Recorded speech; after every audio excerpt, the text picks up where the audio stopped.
वर्णन कसं करा म्हणजे सर्वसामान्यांसाठी हा फायद्याचा ठरेल की येणाऱ्या काळामध्ये मग तुटीचा अर्थसंकल्प किंवा मग त्याचे काय परिणाम पाहायला मिळतील? अर्थसंकल्पामध्ये हा मला सुदृढ असा अर्थसंकल्प वाटतो, कारण जी तूट होती ती तूट कमी होतीये. लोन जे घ्यायला लागणार आहे ते थोडं कमी घ्यायला लागेल, जितकं घ्यायला लागलं असतं त्यापेक्षा, त्यामुळे चांगला. दुसरी गोष्ट, सर्वसामान्यासाठी जो कर द्यायला लागणार आहे तो थोडा कमी द्यायला लागेल, त्यामुळे चांगलं. आणि MSMEसाठी बऱ्याच क्रेडिट फॅसिलिटेशन केलेलं आहे, त्यामुळे त्यांच्यासाठी चांगलं. यामुळे मला असं सर्वंकष चांगलं आहे. अर्थातच आणखी चांगलं असू शकतं अशी अपेक्षा असणं साहजिक आहे.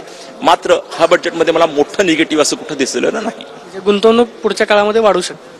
नक्कीच यामध्ये पुढल्या काळामध्ये गुंतवणूक वाढायला नक्कीच चालना मिळेल. आपण पाहतोय की केंद्रीय अर्थमंत्री निर्मला सीतारामन यांनी जो अर्थसंकल्प सादर केलेला आहे तो सकारात्मक आहे आणि याचा परिणाम म्हणून येत्या काळामध्ये भाजप जो आहे तो वाढताना आपल्याला पाहायला मिळेल अशी प्रतिक्रिया प्रशांत गिरवाणी सरांनी दिल्यास पाहायला मिळते. कॅमेरा पर्सन तुषार नंदारोशन, मी प्रदीप कापसे, TV9 मराठी.